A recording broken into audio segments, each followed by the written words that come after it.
RTV.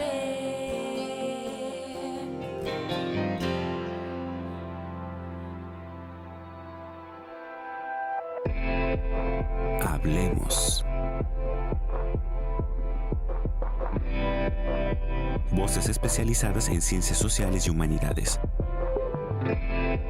Historia, antropología, literatura, estudios políticos e internacionales, agua y sociedad. Divulguemos la ciencia. Hablemos. ¿Qué tal? ¿Cómo están? Bienvenidos a este espacio del Colegio de San Luis. Seguimos trabajando a distancia.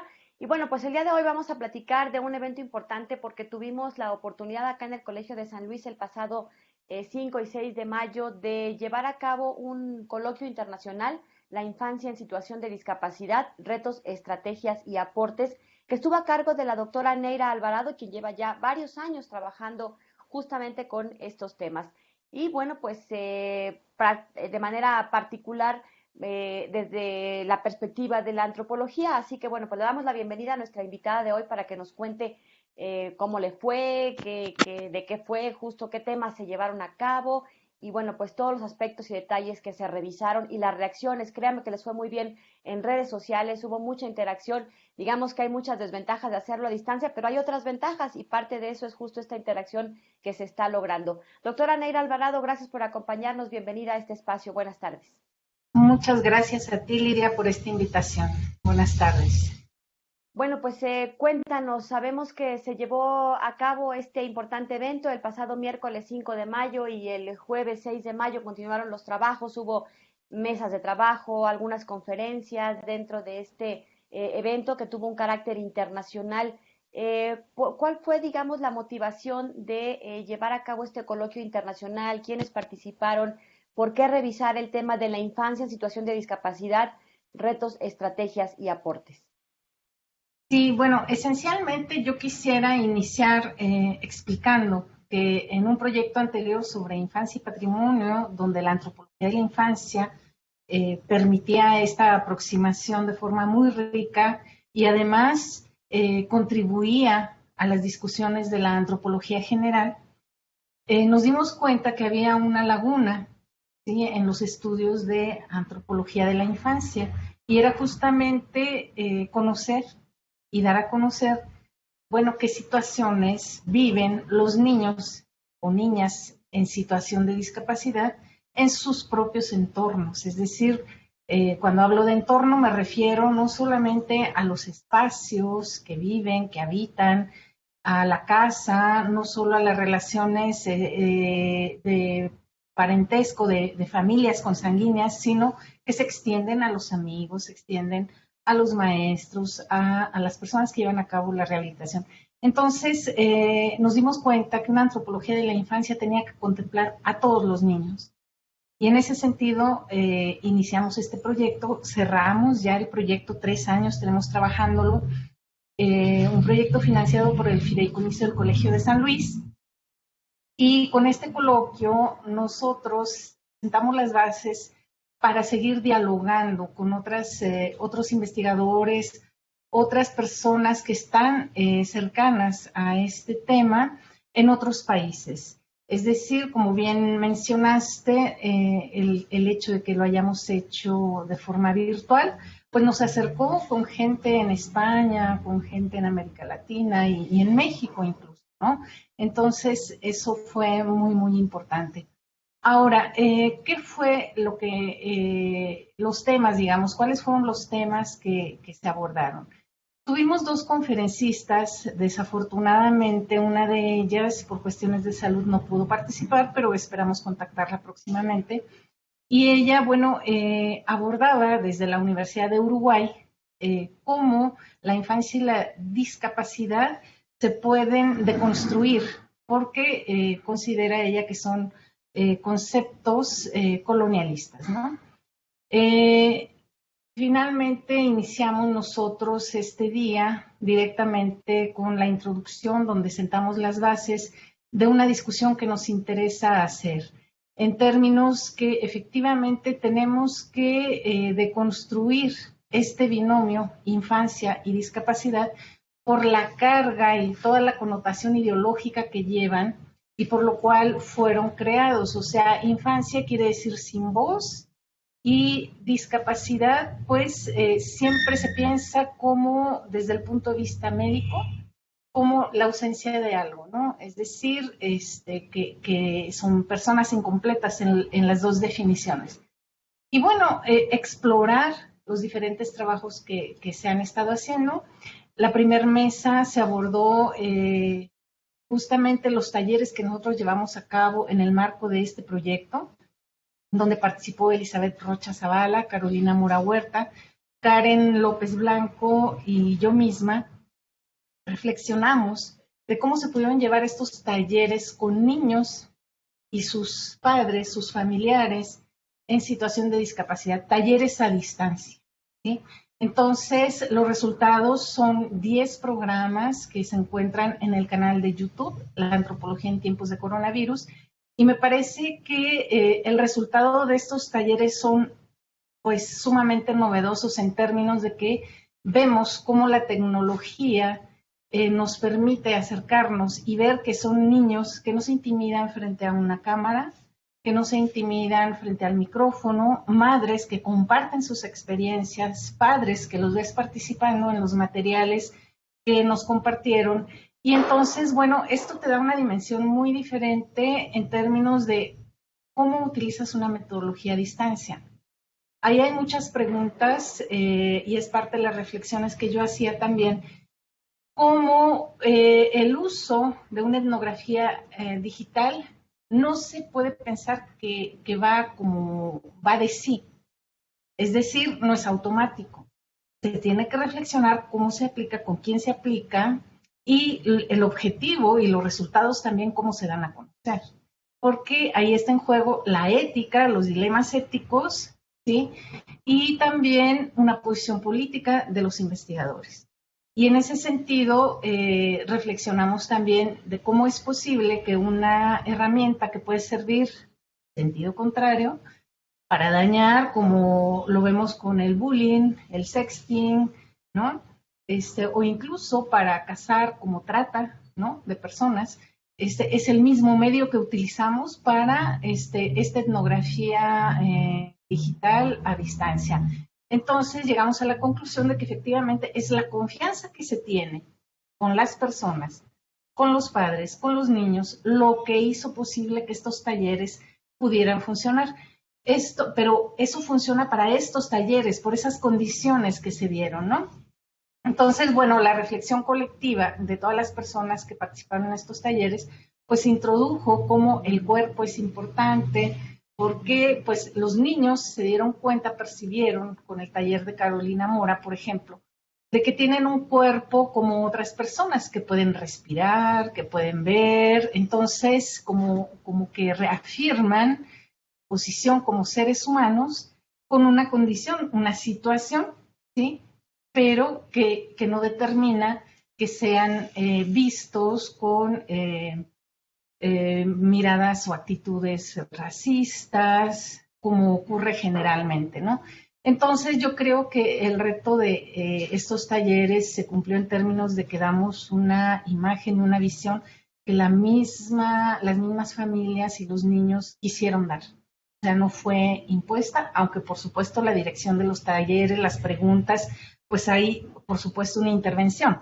Pero la manera en cómo se lo apropiaron ellos, por ejemplo, hay niñas que preguntaban a su mamá, hacían las preguntas para que las contestara frente a la cámara, y al mismo tiempo te das cuenta de que el entorno de estos niños pues es muy sano, ¿no? Se ven como personas. Y eso es muy importante destacar. Y bueno, eso fue en cuanto a la primera mesa. En la segunda mesa tuvimos otras intervenciones sobre huerto jardín como un recurso didáctico de una investigadora del Colegio de Michoacán, Nubia Cortés Márquez. Una propuesta interesante, pero que no se ha logrado todavía aterrizar, sino desde el punto de vista institucional solamente, ¿no? Entonces, bueno, queda, digamos, ver qué pasaría cuando se aplica ya en contextos específicos y donde el sembrar, por ejemplo, tiene que ver con otras prácticas y no necesariamente desde el punto de vista didáctico de ver una maceta, una semilla, sino que ya hay poblaciones que, por ejemplo, que lo hacen y tienen otra visión de esto, ¿no? La educación regular ante la discapacidad también, de la maestra en Derechos Humanos, Yanis Vanessa Jiménez y Guadalupe del Carmen Olvera León. Pues aquí también es importante mencionar cómo hay una propuesta, en la discusión se dio que por un lado vemos los derechos humanos de los niños, ¿sí? Y la educación, ¿sí? Pero es importante reflexionar que en todas las sociedades no es homogénea esta idea, ¿no? Habría que seguir explorando. Vamos a ir a una pausa y vamos a retomar todos estos aspectos porque el trabajo que ha hecho la doctora Neira Alvarado desde el programa de estudios antropológicos se remonta, como ella bien lo decía, bueno, a hace varios años, pero también a diversos proyectos. Que nos cuente un poco más los temas que se revisaron, qué se dijo en este coloquio internacional será importante porque, como el propio título lo expresa, la infancia en situación de discapacidad enfrenta retos y estrategias de manera distinta que el resto de la niñez, digamos, pero además en tiempos de pandemia también se ha vivido de manera particular y también de eso se ha estado ocupando la doctora Neira Alvarado y bueno, que nos cuente un poco también sobre esta experiencia que estuvieron recogiendo y que hoy está plasmado en estos podcasts que ustedes pueden consultar a través de YouTube. Es un canal que está ahí disponible, La niñez en situación de discapacidad frente al coronavirus, retos, estrategias y aportes. Hay varios episodios que ustedes pueden ir escuchando, son testimonios sumamente interesantes porque están en las voces justamente de los protagonistas de este tema, de los niños con discapacidad, de las madres de familia, de los padres y de las expertas o de las especialistas que están pues guiando este tipo de actividades. ¿Por qué y para qué se hicieron? También eso nos contará en el resto del programa. Le invitamos para que nos siga, ya sabes, se estrena este programa los martes a través de 9TV y mañana miércoles ya estará disponible en nuestro canal de YouTube. Continuamos.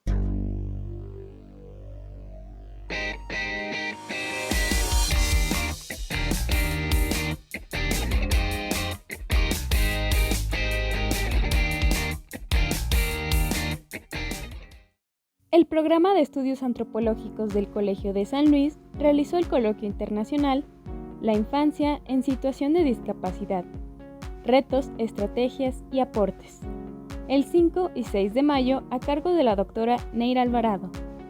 El evento consistió de conferencias, talleres y 3 mesas de diálogo donde se abordaron los siguientes temas: infancia y discapacidad ante los retos actuales, experiencias de investigación durante la pandemia de COVID-19. Espacio de diálogo para proyectos de intervención con niños y niñas en situación de discapacidad. Infancia, discapacidad y exclusión. El objetivo de este proyecto es dar a conocer qué situaciones viven los niños en condición de discapacidad en sus propios entornos desde la antropología.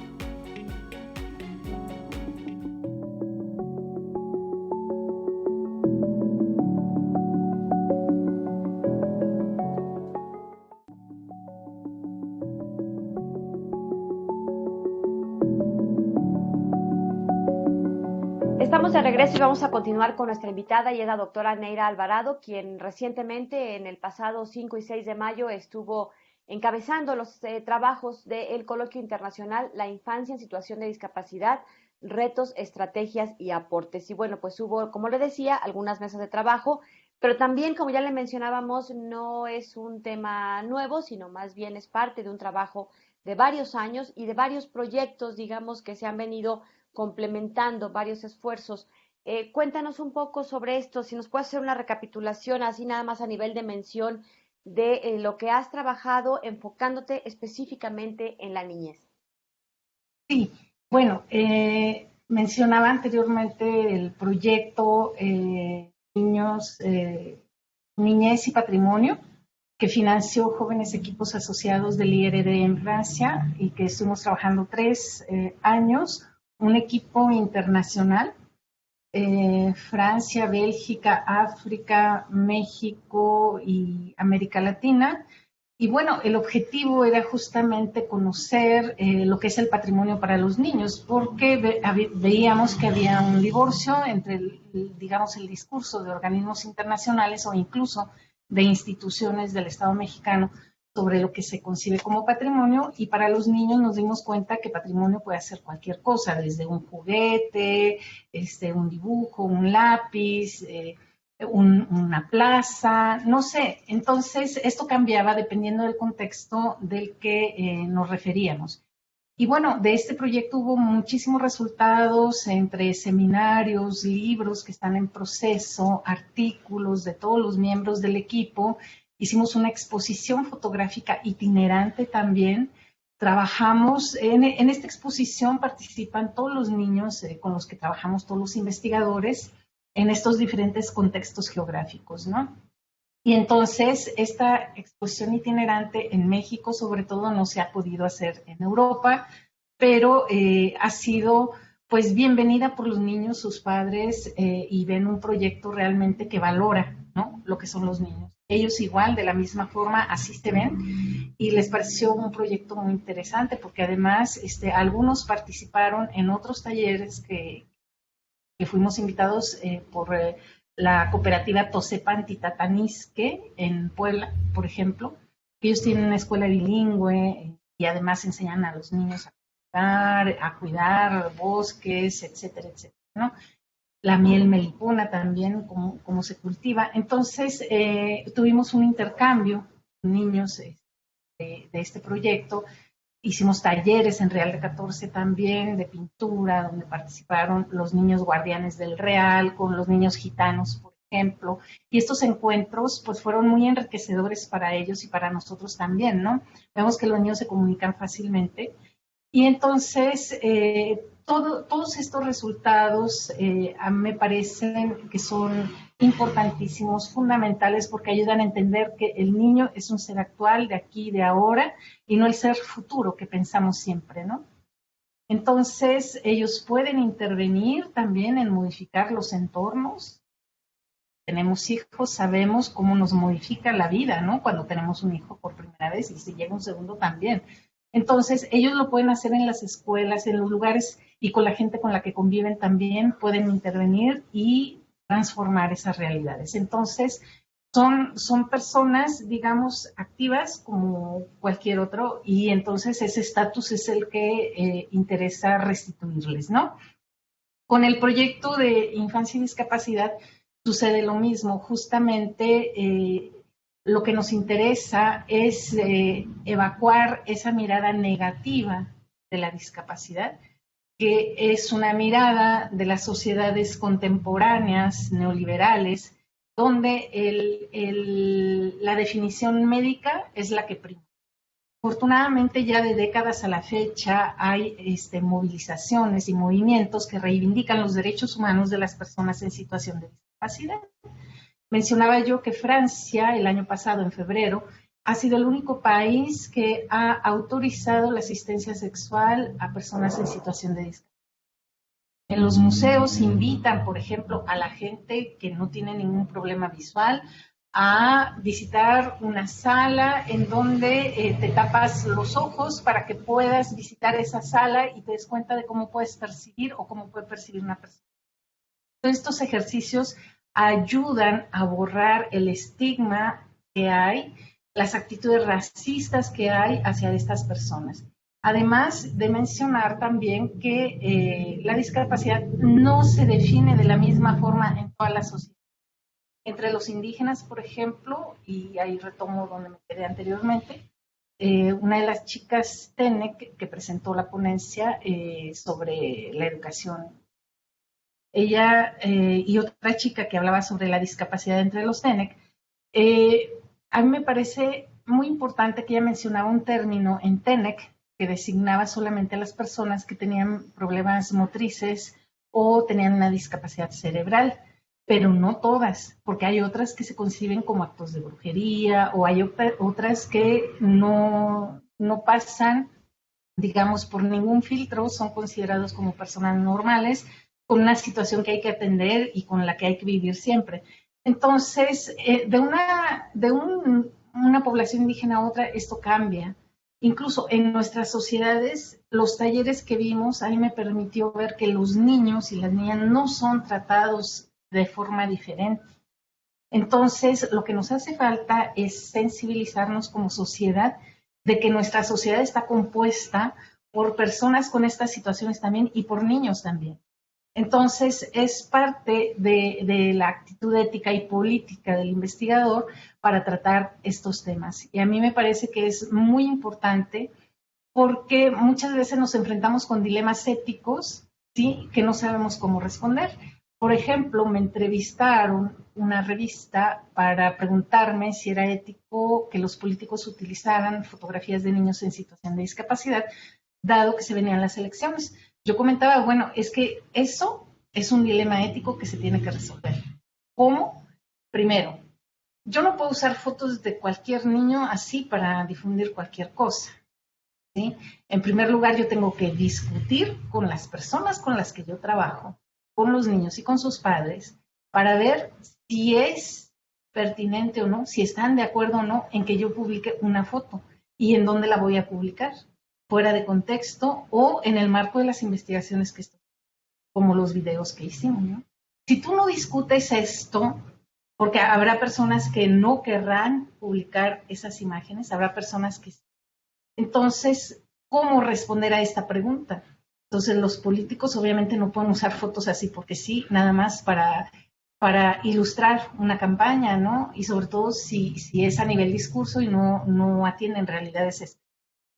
Entonces, estos dilemas éticos son básicos y nos vamos a enfrentar siempre a ellos, porque yo me preguntaba mucho si era pertinente o no publicar fotos de niños en discapacidad, incluso para nuestra página web del proyecto. Y yo me negaba porque yo decía, bueno, es que la reacción de la gente va a ser de estigma, de estigmatizarlos, ¿no? Porque nosotros pensamos que la normalidad es la regla, nuestra normalidad, ¿no? Entre comillas. Entonces, definitivamente, yo también preguntaba, entonces, ¿de otros niños sí puedo publicar fotos? ¿Y por qué hago esta distinción? ¿No es esta distinción lo que puede estar también en el seno del estigma? Entonces, si te fijas, es muy complejo, pero al mismo tiempo, si se discute y se llega a una solución, pues se publican. Y si la solución es no publicar, pues no se publican. Entonces, es parte de los dilemas y de las connotaciones ideológicas que hay detrás, ¿no?, del uso o no de imágenes de niños en discapacidad, la investigación en general también. O sea, cómo nos relacionamos, cómo concebimos estas personas, pues el vínculo que establecemos con ellos es básico. Y en ese sentido, estos programas en los que se basa la primera mesa que comentaba, pues nos dan otra visión de las relaciones. Y entonces nos damos cuenta que eso se puede cambiar en nuestras sociedades. Un aspecto, todos los aspectos realmente que se abordaron fueron sumamente interesantes y veo que incorporaste incluso la mirada de diferentes disciplinas. Había una historiadora, ya nos contarás en el siguiente bloque. También la niñez indígena con discapacidad, como lo mencionabas, ¿no? Que nos cuentes por ahí también algunos otros detalles, porque bueno, pues la mesa se denominó, o el tema, uno de los temas expuestos fue justamente niñez indígena con discapacidad hacia el respeto y aceptación de la diversidad. Ya nos contarás después de la pausa, pero bueno, por lo pronto los dejo con esta información del Colegio de San Luis y regresando continuamos para seguir comentando este coloquio internacional, la infancia en situación de discapacidad, retos, estrategias y aportes con la coordinadora justamente de este evento, la doctora Neida Alvarado. Continuamos. ¿Estás pensando estudiar una maestría? ¿Quieres estudiar un posgrado con beca CONACYT? El Colegio de San Luis te invita a participar en la convocatoria de la Maestría en Gestión Sustentable del Agua, una maestría inscrita en el Padrón Nacional de Posgrados de Excelencia de CONACYT en un nivel consolidado, lo que asegura una enseñanza de calidad y ser postulado para la beca de manutención. Tiene como objetivo formar investigadores capaces de desarrollar diversas actividades relacionadas con el agua. La convocatoria estará abierta hasta el 4 de junio de 2021. Los interesados pueden consultarla en la página web www.colsan.edu.mx. Para más información puedes comunicarte al correo c.agua@colsan.edu.mx.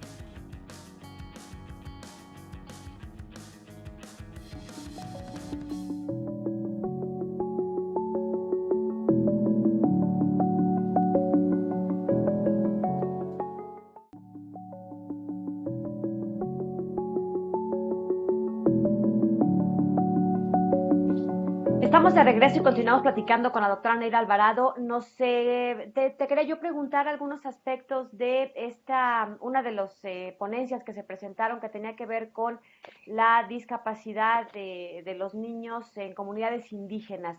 ¿Qué nos puede decir al respecto? Sí, es un tema que se ha explorado un poco desde la antropología. La ponencia de la que tú mencionas se refiere a los derechos también, ¿no? Los derechos de los niños en situación de discapacidad en una zona TENEC. Y a mí me parece que estas investigaciones son muy importantes y hacen mucha falta, pero lo que discutíamos justamente era parte del interés, digamos, antropológico. Es decir, la discapacidad no se usa como término como lo usamos nosotros. Es más bien llega a través de las instituciones, etcétera. Pero, como mencionaba, no hay muchos trabajos. Laura Romero de la Universidad de Puebla ha trabajado esto con los nahuas. León García Lam, que estaba asociado al proyecto, también trabajó con los TENEC. Pero a lo que yo voy, que lo que me parece muy importante de este trabajo de derechos humanos y la discapacidad con niños TENEC es que tenemos que encontrar que son visiones diferentes, en dónde está la contradicción, porque la discapacidad pues es un saco donde echamos todo, ¿no? Y ya mencionaba yo antes que dependiendo de la situación es el término que se usa y es la forma en cómo se enfrenta, ¿no? Yo cuando hice mi trabajo de campo con los mexicaneros, me acuerdo que llegaba un joven que caminando desde la Ciudad de México llegaba a San Pedro Jícoras, Durango, en la Sierra Madre Occidental, pero estaba loco, ¿no? Pero la gente no lo trataba así. La gente le daba de comer, lo atendía y sabían que venía de lejos y luego él seguía caminando la sierra, ¿no? Entonces, si te das cuenta, el trato es muy diferente. Y porque finalmente, pues la locura también es un concepto que se entiende de forma diferente.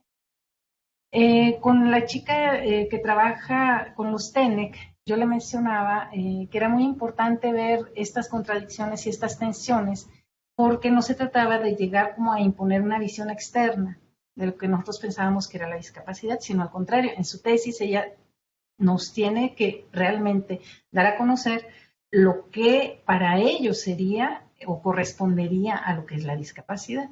Mencionaba yo una tesis de una alumna del mismo posgrado en donde yo participé, que se hizo casi antropóloga, que ella quería, como un test, ver qué pasaba con 3 nociones de los derechos de los niños que tienen que ver con el esparcimiento, la educación y no me acuerdo del otro, ¿no? Y bueno, los resultados de su tesis fue que no correspondían. Entonces, ¿qué se hace? Que cuando la educación en una zona indígena tiene que ver con saber cultivar, cuidar los animales, saber hacer tortillas y crecer y hacerse hombre o hacerse mujer, con toda esta serie de prácticas, mientras que para nosotros la educación la dedicamos casi exclusivamente a la escuela, ¿no? Entonces, ella discute esto y yo mencionaba que para su trabajo pues nos va a encantar tener los resultados, pero que explorara estas diferentes visiones y las contradicciones que hay también, ¿no? Pero a mí me parece que hay aún muchísimo por hacer, no solo en zonas indígenas, ¿sí?, sino también en zonas urbanas, rurales, sobre este tema. Creo que la antropología y todas las disciplinas en ciencias sociales y humanidades tendrían que estar interesados en abordar este tema porque forma parte de nosotros. Entonces no es algo que veamos que existe pero lejano, no, está aquí y ahora, ¿no? Y tenemos que enfrentarlo también. Y no solo generar investigaciones, sino que estas mismas investigaciones pudieran dar pie a repensar políticas públicas también, ¿no?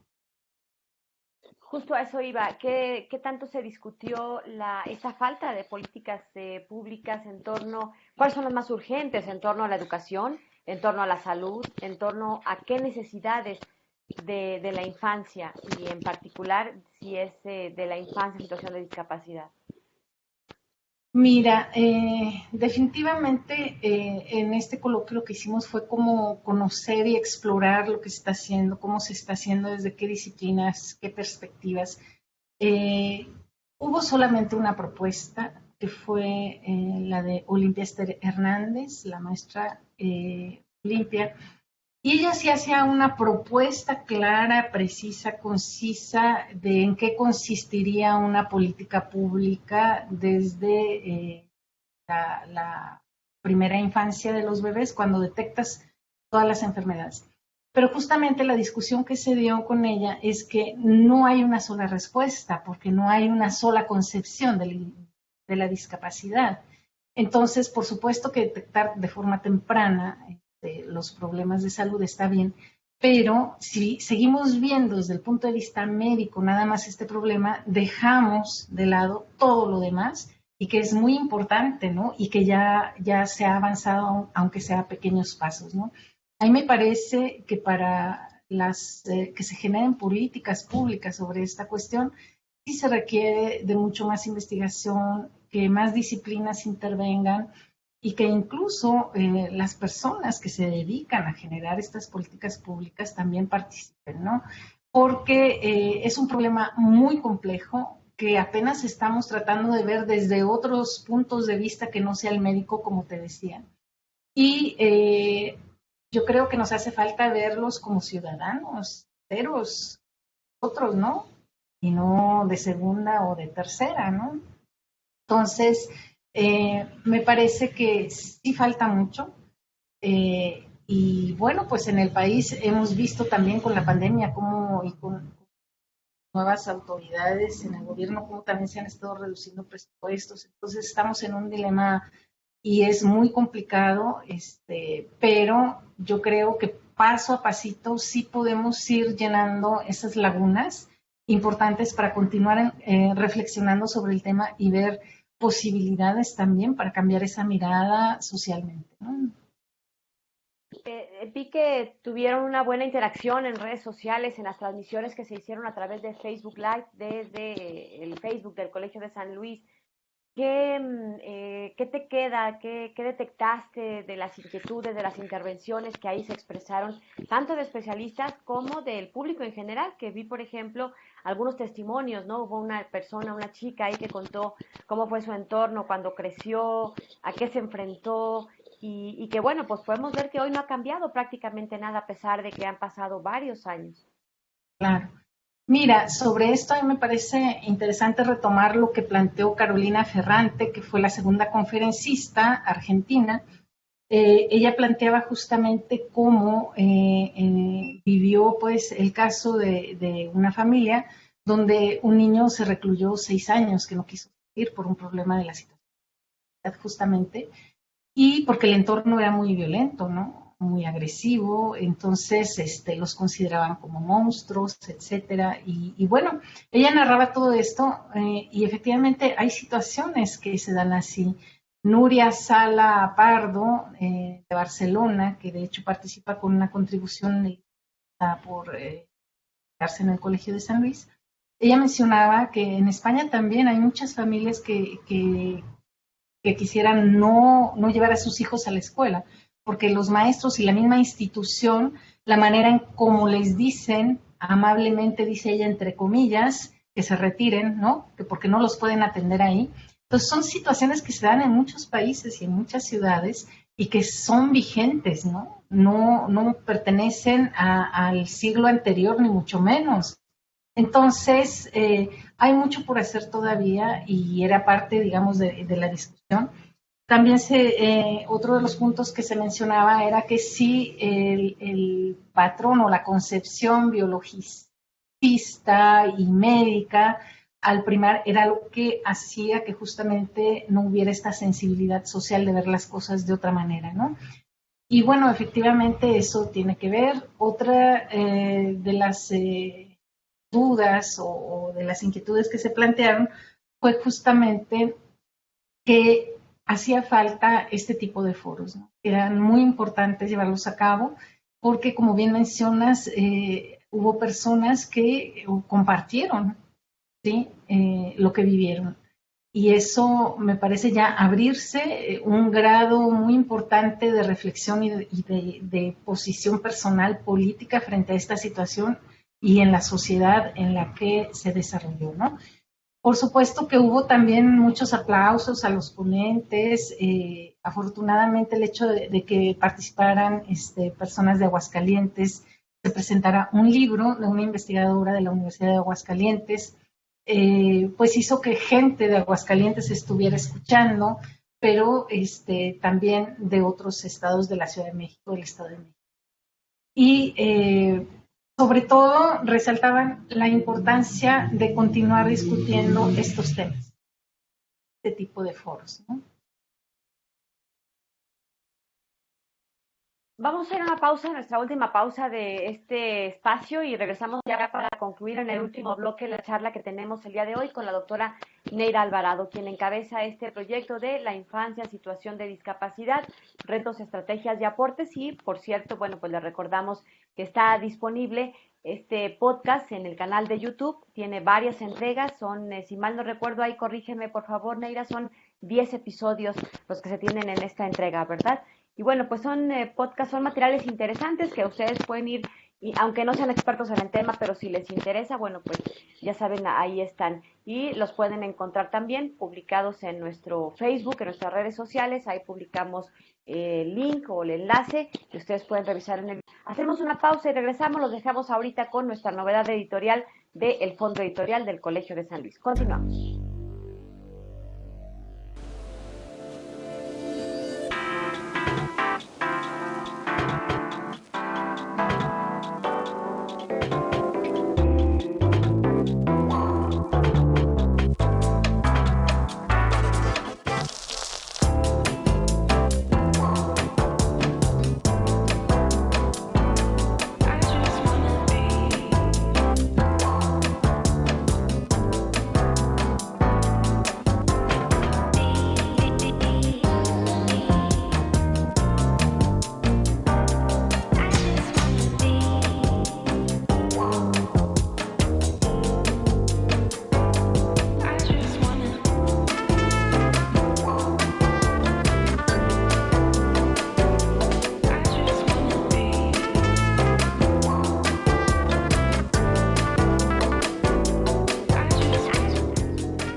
Bien, estamos en el último bloque. Vamos a cerrar esta charla con la doctora Neira Alvarado. Ella es investigadora del Colegio de San Luis, del programa de estudios antropológicos, y que desde hace varios años ha dedicado parte de sus proyectos de investigación justamente a la niñez y en los años recientes al tema de la niñez y la discapacidad. Y le decía antes de irnos a la pausa que tiene un serial de audio, un podcast, en donde a través del canal de YouTube, que se denomina justo así, La niñez en situación de discapacidad frente al coronavirus, retos, estrategias y aportes, tiene varias entregas, 10 capítulos que ustedes pueden escuchar y que son intervenciones, actividades que se llevan a cabo con niños con discapacidad, con sus madres de familia, con especialistas que van ahí guiando estas actividades y que nos van platicando. La verdad es que están así amenas, a manera de una charla. Y justamente algunas de estas mamás estuvieron participando dentro de este coloquio internacional. Nos comentaba la doctora Neira que estuvieron presentes en los talleres. Cuéntanos, ¿cómo fue esta experiencia?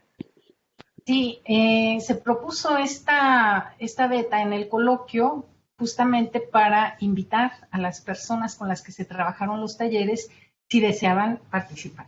Entonces hubo 2 mamás que trabajaron con Karen López, y cuyos niños inicialmente iban a la alberca de natación a recibir sus terapias, pero con la pandemia ella implementó más bien una continuación en tierra, ¿no?, de esos ejercicios y bueno, pues los resultados, los padres y los niños vieron que fueron muy positivos de continuar a distancia. Ella grababa los materiales, los videos los veían en YouTube y luego ellos hacían los ejercicios y grababan en video, hacían fotos de los ejercicios como los estaban haciendo y se los reenviaban a Karen, ¿no? Entonces, la participación de los padres y de los niños fundamental, la colaboración, la participación en este proyecto, pues fundamental, ¿no? Entonces, estuvieron dos mamás, justamente, narraron en qué consistió la experiencia de participar en estos talleres y agradecieron, pues, que hubieran sido seleccionadas, digamos, para poder hacerlo. ¿Por qué? Porque, pues, ellas mismas al compartir la experiencia y la dificultad de los confinamientos, porque muchas veces tuvieron que dejar el trabajo porque no les podían pagar, o el marido también. Entonces, no solo con problemas económicos, sino también de dar seguimiento a las terapias de niños, pero viendo grandes avances, ¿no? Sintetizó una de las mamás, decía, madre soltera, decía, yo les sugiero que no tengan miedo. Hay que implementar este trabajo con nuestros hijos. Tenemos que hacerlo porque eso nos ayuda a nosotros y a ellos para estar mejor, ¿no? Las palabras. Otra mamá narraba los problemas que tenían, pero al mismo tiempo también cómo su hijo había avanzado tanto que el ambiente familiar pues era mucho más cálido, porque en un inicio, si bien con todos estos problemas económicos era difícil, después se dieron cuenta que el convivir en familia, que el padre estuviera más con el niño, etcétera, pues les permitía una mejor calidad de vida, ¿no? Al mismo tiempo, al ver todas estas imágenes de todos los talleres, yo creo que se tiene que analizar situación por situación, porque las redes parentales, ¿sí?, en cada caso son muy diferentes. No se restringen a la casa de papá, mamá y hijo. La familia nuclear no existe. Siempre está la hermana, la abuela, el tío, el papá. Y entonces eso nos impide hablar de que los padres no participan. En algunos casos sí participan y activamente, en otros menos. En el caso de madres solteras, pues no. Pero yo creo que podemos modular, ¿no?, las aseveraciones de que todo se carga en la madre. Yo creo que es una generalización que tenemos que acotar de acuerdo a las situaciones en las que estamos viendo. Y yo creo que los resultados de este proyecto han sido varios, no solo el seminario donde discutimos con personas que trabajan en ONGs, en instituciones, historiadores, sociólogos, antropólogos, y eso nos da diferentes miradas de cómo abordar la cuestión. Me parece que si nosotros abogamos por una antropología de los niños, de la niñez en situación de discapacidad, tiene que ver porque nos interesa saber cómo ellos perciben el espacio, las relaciones, y es lo que la antropología puede aportar, ¿no? O sea, para evitar nada más basarse en el discurso de lo que escuchamos o de lo que nos responden, sino qué observamos, ¿no? El cuerpo, la movilidad del cuerpo, aunque sean ayudados, no sé, y cómo perciben todo esto, va a cambiar, va a ayudar a cambiar, ¿sí?, esta mirada también. Y bueno, creo que los libros que están en puerta, uno de ellos resultado del seminario, otro resultado de este coloquio, pues van a contribuir en llenar con granitos de arena esas lagunas todavía que hay sobre el tema. Ya casi para despedirnos te preguntaría cuáles fueron las 3 principales aportaciones de la realización de este coloquio internacional. Yo lo acoto a 3, si tienes más, si nos alcanza el tiempo, pues adelante. Bueno, principalmente yo creo que el que hayamos trabajado los talleres, ¿sí? La reflexión metodológica que se hizo, la aproximación que se hizo, o sea, son aportes a diferentes niveles, ¿sí? No solo a la disciplina antropológica, a la antropología de la infancia, sino también a las ciencias sociales y las humanidades sobre este tema, ¿no? Y ahí, bueno, insisto, la ética, ¿sí? La posición ética, los dilemas éticos, cómo los resolvemos, la posición política del investigador, la confianza con la gente, la participación de ellos mismos, ¿sí? Son básicos en la investigación. Por otro lado, también yo creo que el haber sentado las bases de un diálogo, ¿sí? Honesto sobre el tema y todas las complicaciones que hay, sociales, políticas, ideológicas, institucionales, de políticas públicas, pues bueno, nos ayuda como a descubrir esos hilos que tenemos que seguir tejiendo, ¿no? Juntos. Y cada vez más hay un grupo de investigadores en América Latina, estudios críticos de la discapacidad, así se llaman, pero nos situamos, digamos, iniciando estos vínculos con ellos, pero al mismo tiempo no hay personas que trabajan la infancia y la discapacidad, ni en América Latina ni en Europa. Entonces, en ese sentido, el Colegio de San Luis sí se posiciona, ¿sí? Como una institución donde un proyecto se aborda desde la antropología con un tema que no se ha abordado en otros países. Y eso me parece muy importante como para continuar, ¿no? Explorando vínculos y explorando vetas de investigación. Pues doctora Neira Alvarado, muchísimas gracias, muchas felicidades por este tipo de coloquios internacionales que, bueno, más allá de los invitados, los ponentes, la dinámica propia del evento, creo que enriquece y hace falta, como bien lo dices, ese tipo de temas y de perspectivas desde las ciencias sociales. ¿Algo más que gustes agregar? Gracias por habernos acompañado. No, pues agradecerte la invitación, invitar a todas las personas que están escuchando que visiten el canal de YouTube, que se vayan empapando de lo que estamos haciendo y pues nos dará mucho gusto en otras emisiones seguir discutiendo el tema.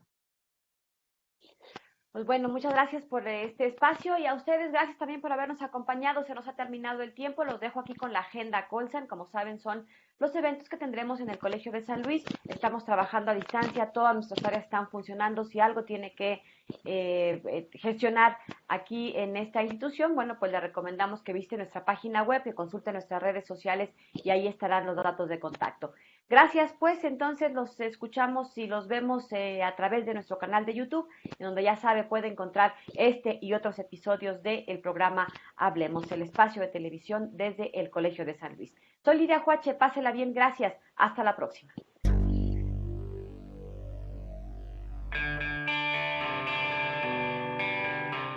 El Colegio de San Luis te invita a las actividades académicas que se llevarán a cabo durante los próximos días. La doctora Mónica Luna, investigadora del programa de estudios antropológicos del Colegio de San Luis, invita al Seminario Permanente de Corporalidades 2021. En su próxima sesión, el 20 de mayo a las 12 horas, a través de Facebook Live del Centro de Investigaciones y Estudios Superiores en Antropología Social.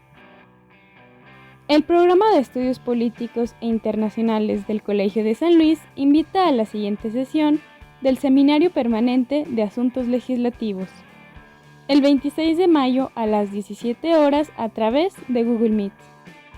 ¿Te interesa hacer una maestría de calidad con beca CONACYT? Recuerda que son los últimos días para aplicar en la convocatoria de Maestría en Gestión Sustentable del Agua. Consulta la convocatoria a través de nuestra página web o manda correo a docencia@colsan.edu.mx. Todos los posgrados del Colegio de San Luis cuentan con la acreditación del Programa Nacional de Posgrados de Calidad del CONACYT. Consulta los detalles de este y otros eventos a través de nuestra página web www.colsan.edu.mx y síguenos también en nuestras redes sociales.